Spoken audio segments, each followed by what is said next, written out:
EA Sports. And up next, we'll see Aaron Jones. There was ample running room for him last week, turning it into 126 yards rushing. It's the Packers and the Giants, and it's all up next. We are pleased, as always, to be bringing you coverage of the National Football League on EA Sports. Today, we've got a good Week 5 matchup in store here between the New York Giants and the Green Bay Packers. Along with Charles Davis, I'm Brandon Gaudin. And Charles, we look at this Packer team as we enter play here. They come in on a pretty good roll here, winners of 3 straight. On the other side of the field for the visiting Giants, they're hitting their stride of late. Winners of 3 of their last 4. And if you look back to last week, it was all about their defense. Anytime you hold an NFL team to single digits, that's saying something.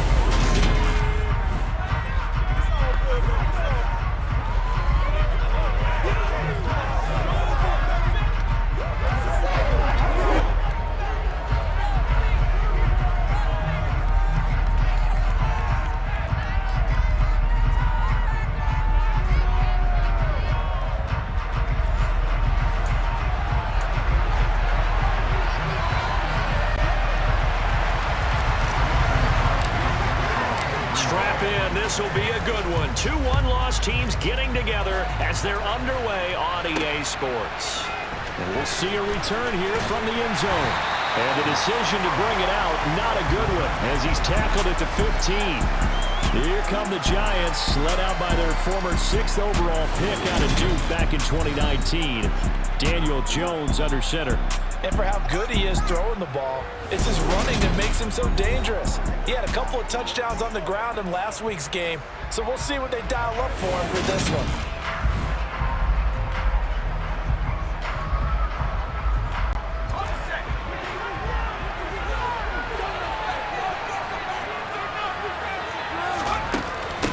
They'll start out on the ground. It's Saquon Barkley, and he can only manage to get a couple.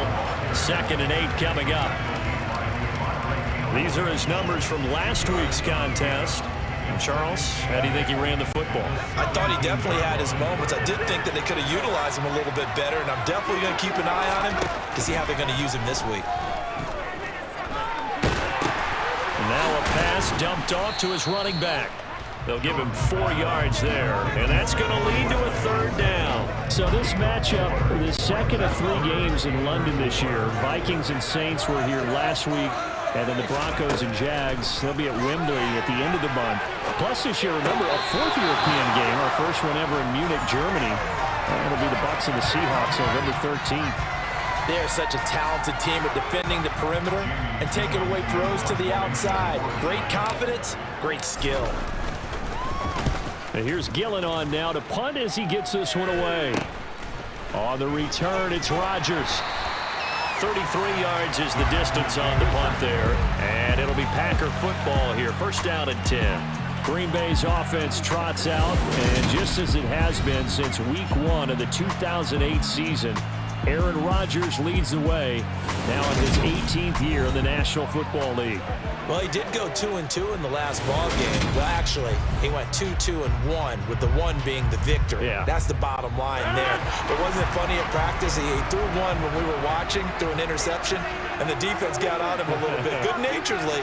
But they're letting him know, you got to cut down those interceptions. We can't bail you out all the time. Yeah, 2 touchdowns, 2 picks. But as you said, they got the win in that effort last week. The drive starting with a 1st down, 11 yards on that pickup.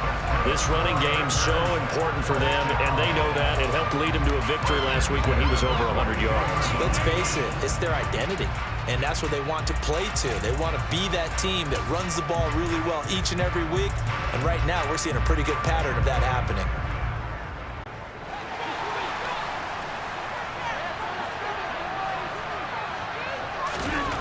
Rodgers now on 1st down. A check down here to Jones. And they go backwards here, losing yardage back at the 48-yard line.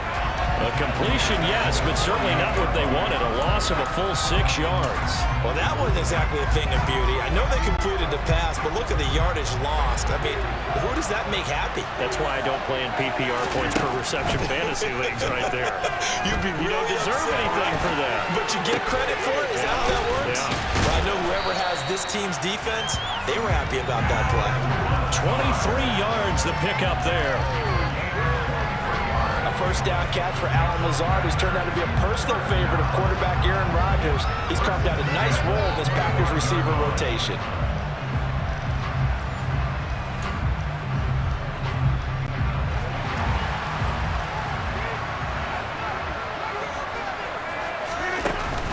Now a first down carry by Jones. And he'll get what he can up the middle. 3 yards. That'll bring up second down. The numbers for Jones last week, 12 carries, 126 yards. Just an excellent performance from them on the ground last week, and that speaks to an offense that is operating at a high level on all fronts. Of course, that man running the ball, he's just seeing the field so well. But don't forget about his offensive line. They've really asserted their will out there and are confident they can repeat it again this week. And here's Jones again on second down. And they'll bring him down at the 13-yard line. 9 yards to pick up there, and it's a first down. Well, there's plenty of real estate for him to maneuver on that run, and let's face it, it shouldn't be a surprise. He's one of the better backs in the league. Had to come into this game with the idea, slow him down, otherwise it's going to be a long afternoon. After the run by Jones, here's 1st and 10. Into the red zone, it's Rodgers. A quick throw knocked away. It's incomplete. That's not the first time they've gone his way on this drive, and they were obviously keyed into him because they were there to help break that pass up. After the incomplete pass, here now is 2nd and 10.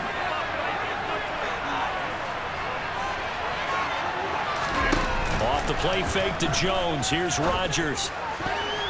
And that's going to be knocked away in the end zone. It's incomplete. That's a really nice job there by the coverage, understanding that they're in a high-stakes situation. If he doesn't make a play on that ball, there's an excellent chance it ends up either as a touchdown or as a nice gain downfield.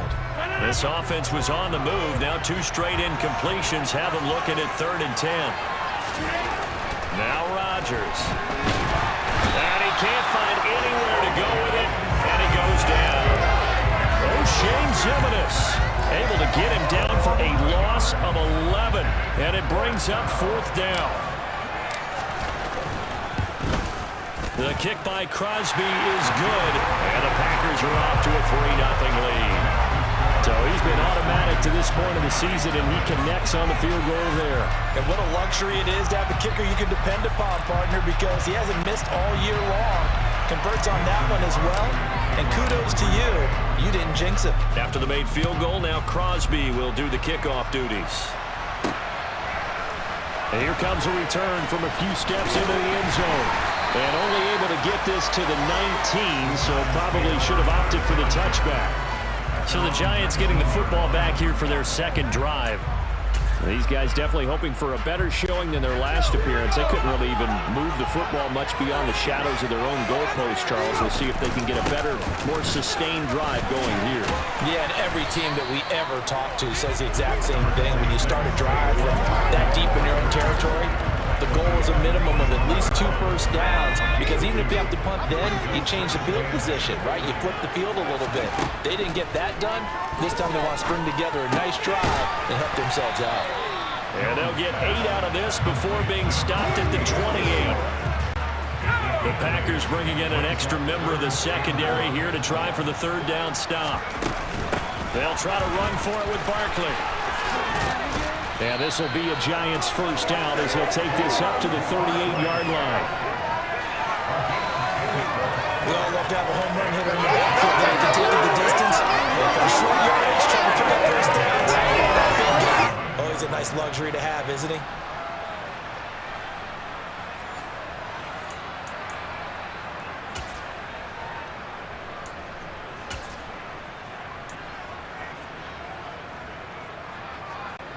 So here's a 1st and 10 at the 38. Throwing Jones. Flush to his right. And this will be incomplete. Physical play on the football there, and it's second down. Brandon, watching their tape from last week, I saw plenty of plays like we just saw there, forcing incompletions. It was key in their win last week. They're hoping the same thing happens this time out, too. Jones' throw brought in by Bellinger. He'll get only 3 there, so it leaves him with a 3rd and 7 ahead. This defense for the Packers, they were strong last week, CD, and that went over New England. Yeah, what stood out to me on tape, the way they were flying to the football. So that tells me that they've got all their assignments down, and they're playing with extreme confidence. So that'll be no better than an incompletion, and it'll be 4th down. Well, the good thing about covering any game I do with you is I know that there's no problem with rhythm. Now, what we're watching offensively, a little bit of a problem there. Yeah, punt on the first drive, looking at another one here. Just a little slow. You know, they were talking about a fast start, but that hasn't been the case. Yeah, and let's face it, any team we cover always talks about a fast start. That's true. But it's not necessarily going to happen just because they say so. And whether it's the script, whether it's, just what they're going through, whether they're seeing different defenses, they're going to have to figure it out as this game moves on. So a change of possession here on the punt. And they will take over 1st and 10.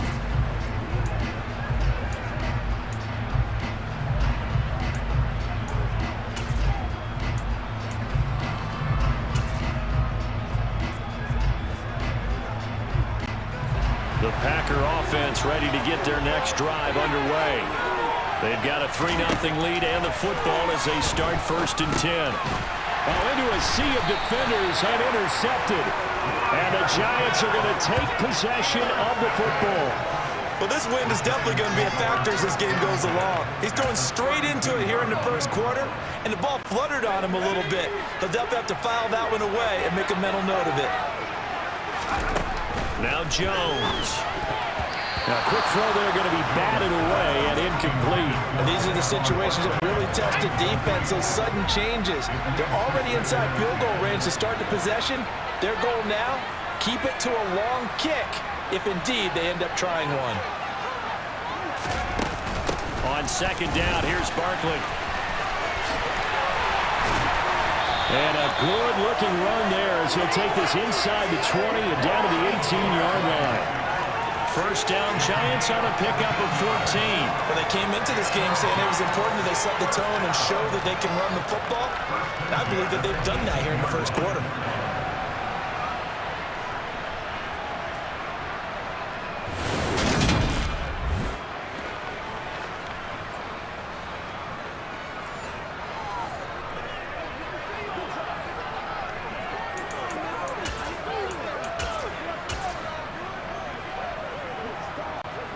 So from inside the 20, here's 1st and 10 at the 18. Back to throw. Jones. The ball popped in the air and intercepted. Picked off by Eric Stokes. And the Packers are going to have great field position here as this is returned just shy of midfield. And as we've seen, points have been precious so far, and they just threw something away on that snap. And look, let's face it, as we advance further into this game, that play will be on the minds of everyone who's watching it. They wonder if this is the turning point. Is this the spot where those points were given away? It could cost them a ball game. So here are the Packers now to take over. They're on a 3-game winning streak, and right now looking good in this one as well. They'll start out on the ground with Jones. And good penetration here. He'll get this down only to about the 49-yard line. Tay Crowder able to make the play. Not a whole lot there. The defense was ready, it looked, for that run-pass option. You get the sense that next time he has that opportunity, he may keep it himself and get to the perimeter. Probably owes his back a little bit of an apology on that one, huh? Caught by Cobb. And he'll be hauled down at about the 30-yard line.